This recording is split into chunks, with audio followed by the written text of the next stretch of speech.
শৈশবের ওই দিনগুলি আজ বড্ড মনে পড়ে। মায়ের আদর খেতাম কত একটু সর্দি জ্বরে। জ্বরটা যেন ভালো না হয়, থাকবে আদরখানি। সেরে গেলেও বলতাম মা হয়নি ভালো জানি। বুঝতে পেরে বলতো রেগে, কাল থেকে স্কুলে যাবি, ঠিক মতো তুই করলে পড়া তবেই আদর পাবি। লুকিয়ে রেখে বলতাম মা নেই তো লেখার খাতা, টিফিন বেলা ঘর আসবো, করবে মাথা ব্যথা। মা বলতো তাই আসবি, ব্যাগটা আগে দেখি। এই তো খাতা, মুখের উপর মিথ্যে বলিস, এ কি?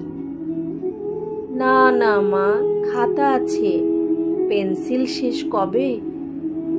মা বলতো পেন্সিল নয়, কলম ধরতে হবে।